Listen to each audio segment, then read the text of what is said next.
ദൈവത്തിന് മഹത്വം. നമ്മുടെ പ്രതിദിന ആഹാരം ജനുവരി 21.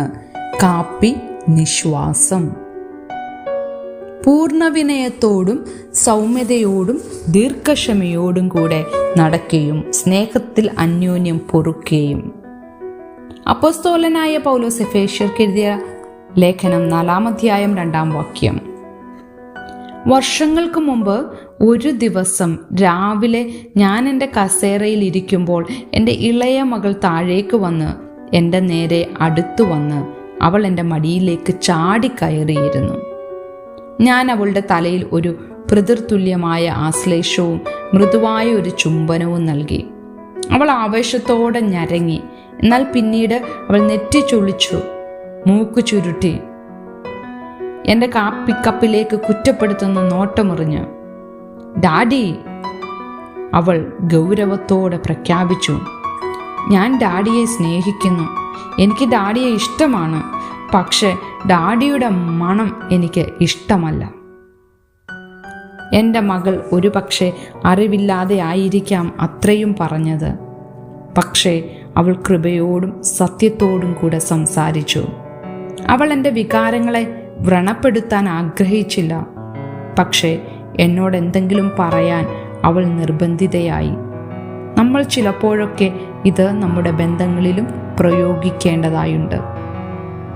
എഫേസ്യർ 4 നാം പരസ്പരം എങ്ങനെ ബന്ധപ്പെട്ടിരിക്കുന്നു എന്നതിലേക്ക് പൗലോസ് എല്ലാവരുടെയും ശ്രദ്ധ ആകർഷിക്കുന്നു.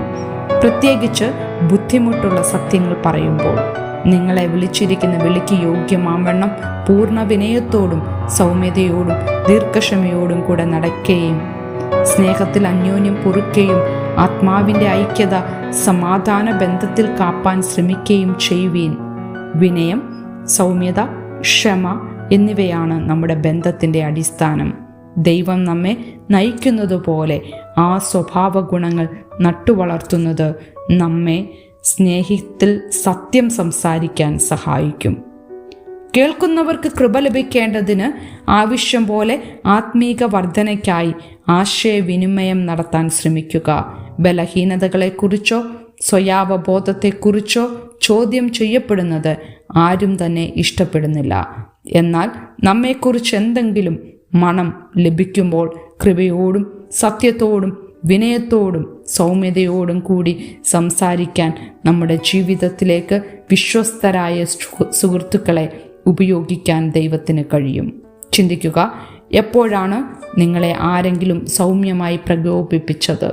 മറ്റുള്ളവരിൽ നിങ്ങൾ കാണുന്ന ഒരു ദൗർബല്യത്തെ സ്നേഹപൂർവ്വം അഭിസംബോധന ചെയ്യുമ്പോൾ ഏറ്റവും പ്രധാനമായി നിങ്ങൾ കരുതുന്നത് എന്താണ്?